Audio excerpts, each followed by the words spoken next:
وزیر اعظم نریندر مودی کی قیادت میں مرکزی حکومت کو جمعے کے دن انڈیا گیٹ بین الاقوامی ہوائی اڈے کے ٹرمینل 1 کی چھت گرنے پر اپوزیشن جماعتوں کی جانب سے تنقید کا سامنا کرنا پڑا۔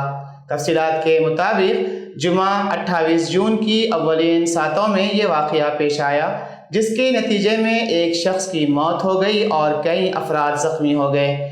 یہاں اس بات کا ذکر ضروری ہوگا کہ وزیر اعظم نریندر مودی نے اس سال 10 مارچ کو ہوائی اڈے کے ٹرمینل 1 کی توسیع اور تجدید کا افتتاح کیا تھا، جو اس حادثے سے تقریباً 3.5 ماہ قبل ہوا تھا۔ BRS نے مودی کو PRI منسٹر کہا ہے۔ بھارت راشٹرا سمیتی BRS نے اس افسوسناک واقعے پر وزیر اعظم مودی کو نشانہ بنایا اور انہیں PRI منسٹر کہا۔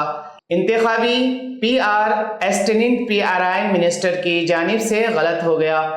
وزیر اعظم نے مارچ 2024 میں دہلی ہوائی اڈے کے ٹرمینل 1 کی ادھوری توسیع کا افتتاح کیا تاکہ عام انتخابات کے لیے اپنی راہ کو ہموار کر سکے۔ نتیجہ وہ واقعہ پیش آیا جو ہم آج دیکھ رہے ہیں۔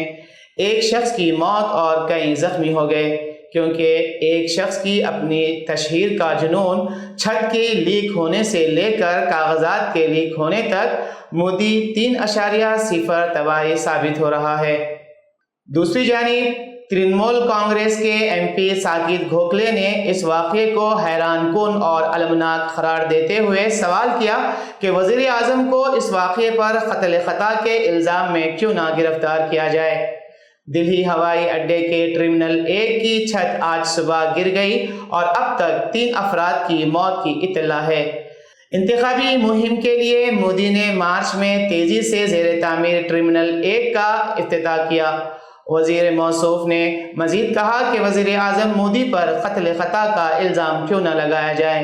وہ 3 افراد کی موت کے براہ راست ذمہ دار ہیں جنہوں نے اپنی زندگی کھو دی کیونکہ مودی انتخابی مہم چلانے کے لیے بے تاب تھے۔